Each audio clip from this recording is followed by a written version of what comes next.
Many consider this a honeypot, which is now a buzzword to describe really anything, actually. So let's talk about what honeypots are, how to spot one, and why they're important even outside of this little digital rights privacy space, and how we critically think about the world. So Techlore wants us to think critically about the world, but heaven forbid you question any of his recommendations, even when you have legitimate criticisms. It applies to everything. People are like, Signal's compromised because they require a phone number. And it's like, let's just ignore literally every freaking legal request that's been sent to Signal that only came back with the information Signal promised to give them. Also, quantum computing. This speaks to, like, guys, math. It's math. Encryption is math. Yes, but I don't understand math. I'm bad at it. True, but like people can prove math, and you can trust the people who are able to verify that. So when people spout BS, like Signal is compromised, you're effectively saying that math isn't real. At the end of the day, like at least the encryption side of Signal, right? Like you can go ahead, but even, you know what? Even the phone number is hashed. Like, so technically speaking, Signal doesn't quite know everyone's phone numbers, but people also dismiss that. Trying to like get factual with people who believe these things is very difficult. But it's the same thing with Proton Mail. People who think Proton Mail can read your emails, you're effectively saying that math just isn't math at that point. And I know, again, I know in other parts of the world, it's like, well, we already have 10 messengers. We have Line and WhatsApp and Telegram and this and that and the other. We're totally used to it. Again, not all parts of the world are like that. And, you know, I try to be sensitive to the fact that the US is not the whole world, and the world does not revolve around the US like America seems to think we do. I try to respect that fact, but it kind of goes both ways too. Like, yes, I accept that in other parts of the world, having 10 messengers is the norm, and you guys are totally used to it. And I think what's going to end up happening, in my personal opinion, is that's been a major selling point for me to get people on Signal, especially if they have an Android, is like, hey, you can set it as your default messenger, and you'll get both Signal and SMS. It'll automatically upgrade the message. So I think what's going to end up happening here is, because a lot of people are like, well, this is going to push people off SMS. No, it's not. I think what's going to happen is most people are just going to end up deleting Signal because they don't want to manage two messengers. The new president of Signal straight up said in another article that Signal has no plans of dropping the phone number requirement. Like, yes, they're planning to roll out usernames, allegedly, someday before Jesus comes back. They've straight up said, like, Signal is still going to require a phone number in order to fight spam. So you'll be able to use usernames instead of giving people your phone number, which is great, but there's no dropping the phone number requirement, just to clarify that.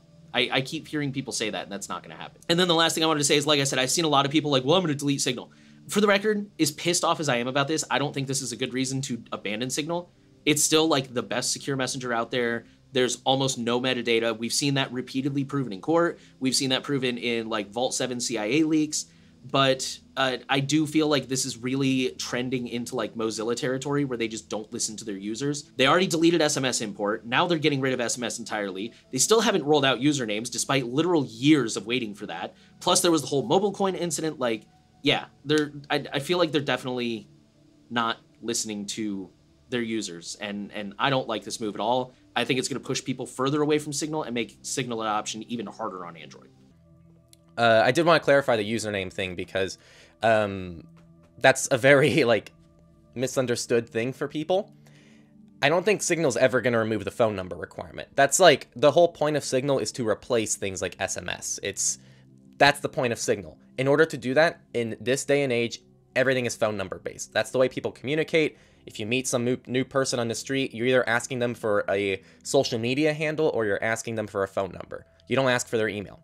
And you don't ask them for their session ID. So, like, everything right now is based on the phone number, and I think Signal's going to stay that way, for better or for worse. And even with username support, you're still probably going to be able to add people with a phone number if you have their phone number, just like most other platforms that do this kind of thing. There might be a way for you to disable that, but I'm sure they're going to want people to keep that enabled. If you want us to stop shilling Apple and Google, as you so call it, then you need to do your part to help make these things grow. Support the projects you love. Either donate to them, or what would really help people is find those non-tech people around you, your friends and family, who are like, yeah, I hate Apple, I hate Google, but I don't really feel comfortable messing with my phone. Be like, hey, I'll help you do it. I'll walk you through it. I'll come over one afternoon and do it with you. That, in my opinion, is the best way that we're going to start seeing wider adoption of other solutions. And then when stories like this come around, we don't have to worry about it so much. Those were the notes I had, because I already know there's going to be people who are going to point at this and they're just going to be like, oh, why do you guys always promote iOS when clearly they're so evil? And again, Google is evil too. They all suck. If you want better options, go be the change you want to see in the world. help other people get to that level. I'm still going to always recommend an Apple iDevice over like any Android device to most people in my life. It's just generally going to be better for privacy and security for them, from what I've done and what I've researched. All right, let's start with the highlight story. Apple is tracking you even when its own privacy settings say it's not, new research says. A lot of you are already like, well, duh, it's Apple. And it's like, well, okay, we need research and we need ways to actually verify this kind of stuff, because that's what this whole podcast and that's what we honestly all should be doing. So here's my takeaway from the story here. First, this issue wasn't equally applicable across all Apple services. It does seem like this was mostly happening in the Apple applications where there can be advertising, or there's a clear revenue model like Apple Music. With that said, more sensitive things like wallets and health actually transmitted none of this information, which you're probably not going to find in many other services out there. And it seems like the researchers only found this kind of tracking inside these applications, so this doesn't seem to be an OS-wide problem, fortunately. At least no more than we already know Apple collects on an operating system level, which doesn't seem to be anything super intense. With all of this said, and before you throw your iPhone out the window, I like to add perspective on this. It's been found in other research articles that even first-party data collection is collected less on iPhones than Android devices, so I wouldn't be pushing people away from iPhones for this reason alone, unless they're able to move to some kind of open source custom ROM or some other alternative, because frankly, Google is still a lot more invasive than Apple on an operating system level, and it comes with less aggressive stances towards third parties accessing your data. So I would argue out of the box, iPhone versus stock Android, it's still a downgrade if you move to an Android device. And in the digital rights space, it seems to just be something that's compromised by somebody. Seems to be associated with governments, but the theories I've seen just are insane. I've seen pretty much every service, even the most reputable in our resources, be called a honeypot at one point or another. Being reputable is not a silver bullet for trusting an application or service. Apple, Google, Signal, and Brave are reputable and well-known, but that doesn't mean they're trustworthy. These companies have controversial histories that make them questionable at a minimum and boycott-worthy to a maximum. The method in which honeypots would function would have to rely on the ability to collect enough data about each person to be able to judge if they are, in fact, a criminal. In the example of tools focused on digital rights, the goal is usually the opposite, to know as less as possible about each user. So for something to be a real honeypot, it would need to fight the ethos of privacy and individual control and autonomy. In other words, privacy-respecting services wouldn't collect sensitive information from users. By your own logic, this would include phone numbers. Yet somehow, Signal gets a pass for requiring a phone number and is heavily promoted by you, while more private alternatives like Session are rarely mentioned. So I want to share with you my 5.5 steps to help gauge if something is a honeypot. First, target audience. Most actual honeypots are branded towards illegal activities because that's the core target. They don't want a normie user base of millions of people to have to actually maintain. They just want the criminals. Not even past the first tip and you're already contradicting yourself. This isn't what you said earlier when you gave homosexuality as an example for privacy. Now, theories and hypotheticals aside, you can always just pose the question of who's actually deciding what's a criminal. In some countries, being homosexual will get you killed, and that's something that would need to be properly protected. And in other countries, that's less of a risk. I will say, I don't know, Nate, if you touched on this. I didn't actually listen to your coverage on this in the surveillance report, admittedly. But, like, the people in my life are, like, all deleting the period tracker apps, and they're, like, worried about this stuff. And I'm telling them, this is privacy. Like, this is what I do for a living. And even though they know that's what I do for a living, they're like, I get it now. Because it's not until what you care about is in jeopardy that people actually care about privacy. People don't care about it until it impacts them. And so I think this has been a big wake-up call for a lot of people on how privacy does impact them. They were just taking it for granted in some ways. The funny thing to me is, like, I've used that argument before with people, like, well, you know, laws change. And I've even cited abortion access as an example. Like, you know, abortion used to be illegal, and, like, laws could change. They could roll it back someday. But, like, people, and this is kind of one of the reasons, like, you know, everybody's always asking, how can I make people around me care about privacy? People are really bad at abstract thinking. Even just a couple years ago, the idea that they would roll back Roe v. Wade was just completely unthinkable. and now here we are. So yeah, you're absolutely right. Like, this is privacy, and on the topic of deleting period trackers, a lot of articles have pointed out, like, that's actually just tip of the iceberg. You know, what about your web searches, your communications? You know, if you text somebody in Texas, you can be sued if you give somebody a ride to an abortion clinic, even if you had nothing to do with it. If you're just like giving your friend a ride, if you knew where they were going and what they were doing, you can get sued. And so, you know, like, that communication of just texting somebody and being like, hey man, can you give me a ride to this place tomorrow? Like, I think it has been a wake-up call. Unfortunately, it's unfortunate that, you know, it had to come to that, but I think this has been a wake-up call, and hopefully people will start realizing that privacy has real-world implications, and it's not just, you know, oh, I don't like Facebook or whatever. No, I'm glad you brought that up too, because I brought up the period tracking thing to kind of demonstrate how, like, that's how people think they're going to get their privacy back. And, like, they're actually trying to do things to make it better. But that is, like you said, the tip of the iceberg. They don't think about the fact that they still do web searches online through Google about abortions without doing any kind of extra protections, and how they're going to be using Facebook, and how they just message people on Twitter or Snapchat. Or about SMS. this stuff too. Or SMS. Yeah, it's bad. So, like... And it's also why, like, especially for... I know, like, my website is really, really wordy. But that's because, especially for beginners, it's really important that they realize that, like, privacy is not, okay, I downloaded Signal and I switched to Proton Mail and now I'm private. It's like, you have to think through it, and you have to, like, know your threat model, and you have to, like, think about the different ways things could go wrong and how to defend against them and stuff like that. It's not as simple as just downloading an app or deleting an app, and, you know, you have to think about it. But no, it's not. Oh, it'd be amazing if it was. Yeah. But, you know, it's something you got to put thought into, and you know, that doesn't mean you have to become a PhD expert, but, you know, it's just, yeah, it's not that simple. It requires you to think about things and think critically, I guess is what I'm trying to say. Perhaps you should spend more thought on your scripts and be specific, rather than just quickly pushing out a video for the sake of pushing out a video. Second, branding. Services that value their users will very forwardly tell them where they can and can't protect them. This is why services like Proton Mail said way back in 2014 in a blog post that they can be legally obligated to hand over an IP address, which did end up happening, but the heads up was always there. This is also why projects like Tor have detailed documentation referring to threat modeling and what exactly Tor is designed to protect against. Ultimately, there is no perfect tool for privacy and security, and the people who acknowledge that and tell you how they're not perfect are the ones less likely to be honeypots.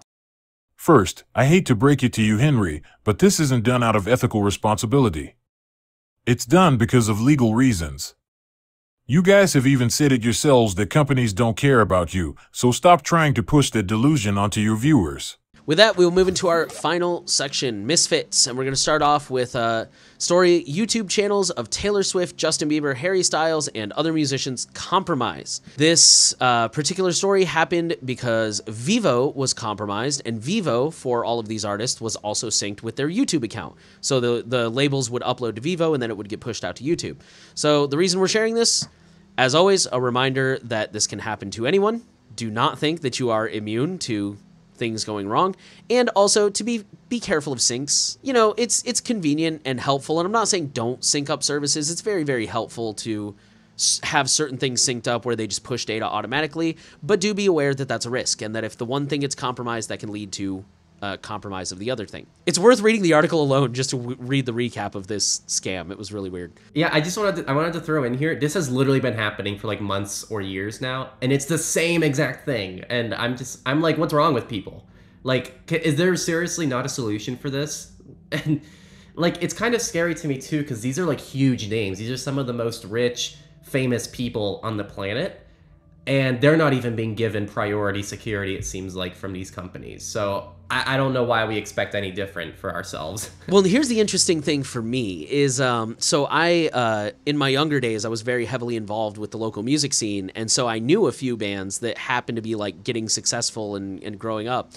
One of them had their Facebook accounts hacked, like their band Facebook or whatever. They fought for weeks and I think maybe even months to get their Facebook back. Like, Facebook was absolutely useless, which I'm sure surprises no one here. And this band was like, they were mid-level. Like, they were on Warped Tour a couple times. They had a label. Like, I think they've even toured internationally a few times. Like, they were not a nobody band. Like, granted, they weren't, you know, Taylor Swift and Justin Bieber, but they were a decent sized band. And even them, Facebook was just like, yeah, whatever, we don't care about you, screw off.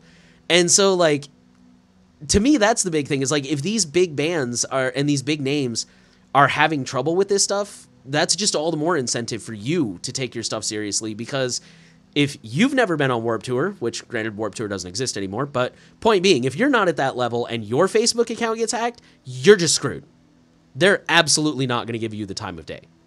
So defend your stuff, man, because these companies don't care about you.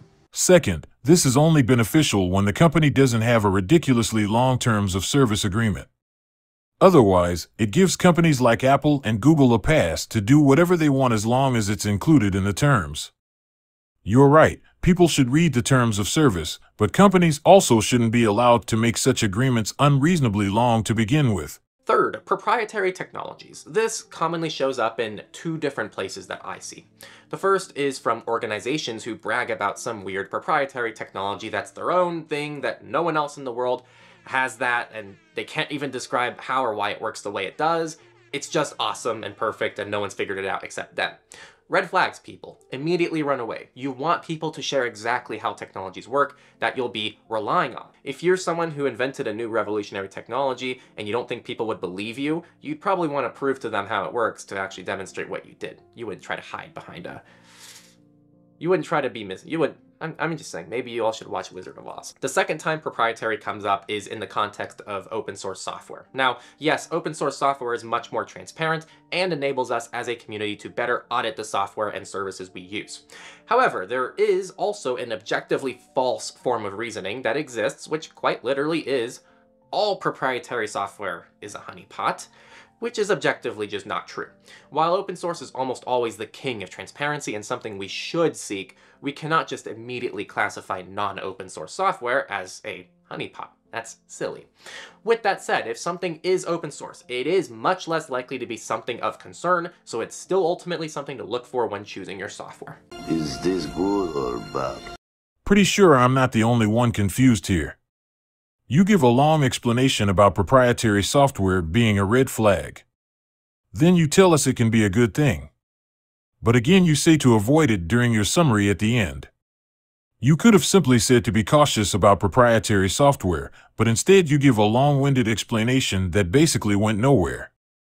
It's not unreasonable to be clear and consistent for your audience, so perhaps you should put forth that extra effort. Or is that a premium feature that viewers have to pay for? Fourth, public teams. I know it's ironic, but having a public team for a privacy service is immensely important. It means that someone or a team of people believe enough in their service to attach their identities to it. This is why I'm here as Henry on this channel, as well as many of the wonderful team members who develop the services that you use. It's also worth mentioning that the absence of a public team isn't always an immediate red flag. It's worth prying to see why they're not public and see what their reasoning is. In that case, what's your excuse for Silent Link? You remember that questionable phone service you recommended a couple years back. I just want to know what your excuse was for showcasing that service, despite the obvious red flags. Silent Link doesn't have the most polished website, but they have pretty steep promises that made me instantly skeptical. Anonymous eSIM being the main one with no information required at all, not even an email. For those who haven't been following phone news, these little SIM cards are being replaced by fully digital alternatives called eSIMs, which activate with a carrier through a QR code.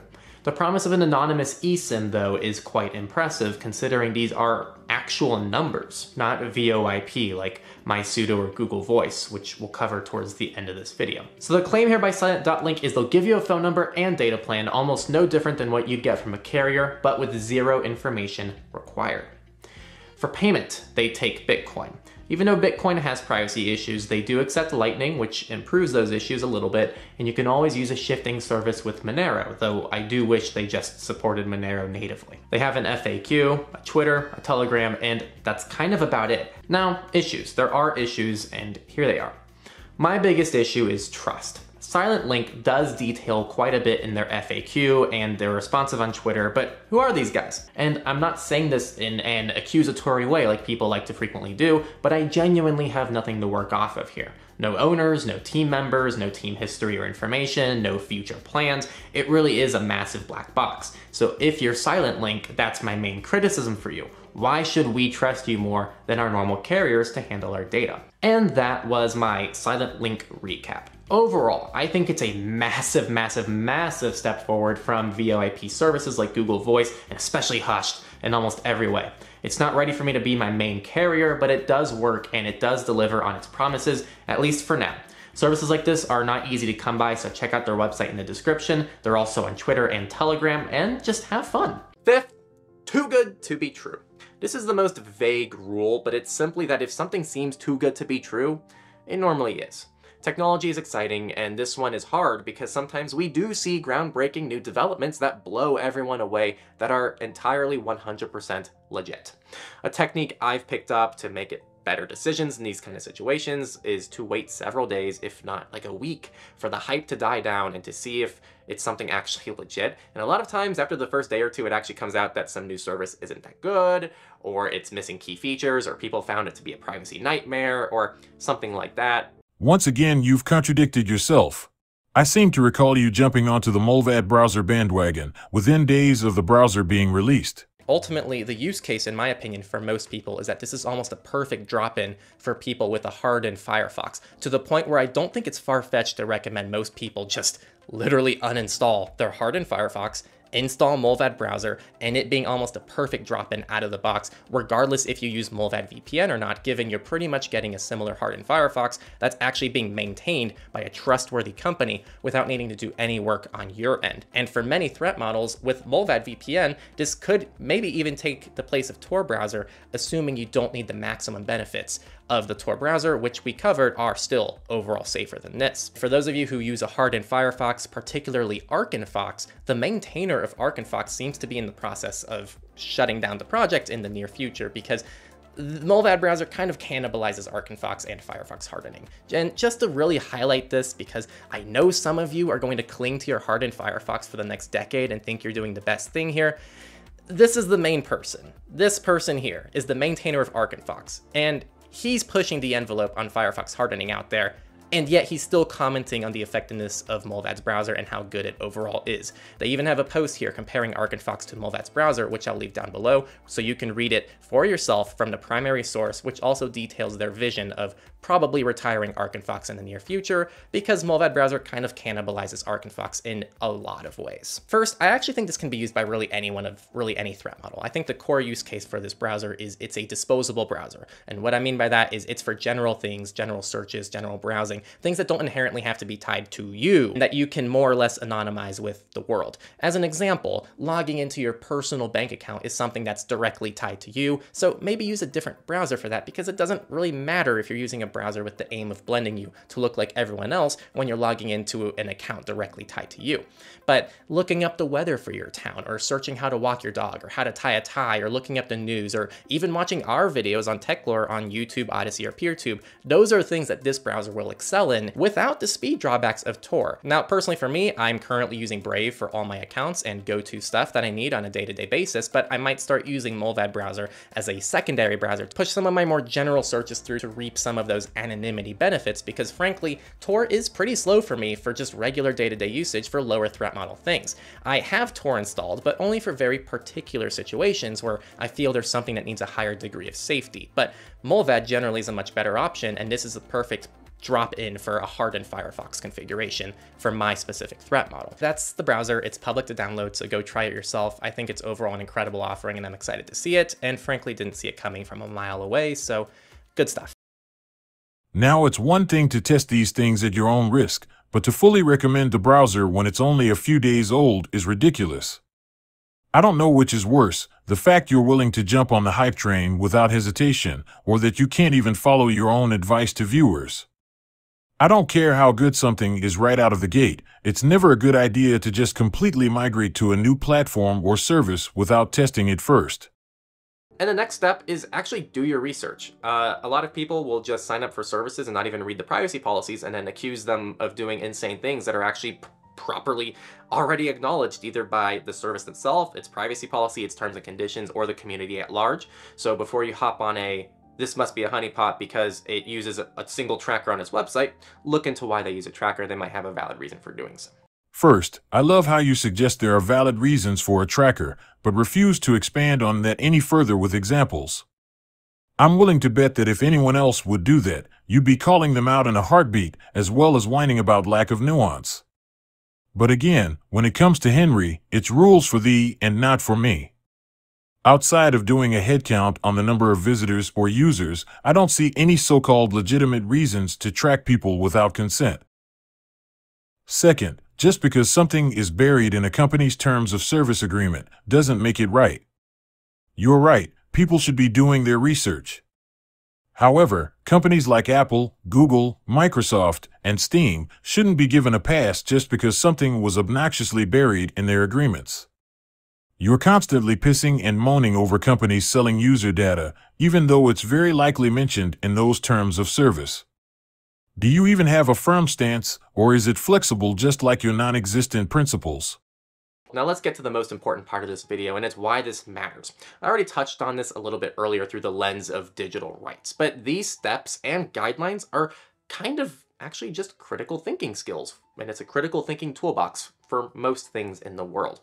If you're trying to avoid BS supplements that don't do anything, check the target audience, look for honest marketing, avoid weird proprietary formulas, make sure there are real people behind it, and ask if it's too good to be true, and actually do due diligence research and if it aligns with reality. You can apply this to so many issues in the world, and ultimately it's good for all of us to critically analyze the products and services we choose to use, which ultimately greatly impact our day-to-day lives and how happy we are in our lives. So I think do your best to avoid honeypots. Not because you want to avoid honeypots, but because you're a person who critically thinks about things around them and wants to choose things that respect them and align with their values.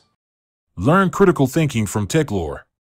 A guy who can't see beyond his own biases whenever someone points out obvious flaws in his favorite services or even his own arguments. A guy who puts on a pseudo-intellectual mask and throws out big terms like confirmation bias when he's unable to counter criticism. The same Techlore who whines about nuance, yet cherry-picks what evidence is valid as long as it supports his argument. That's not critical thinking. That's deception and manipulation.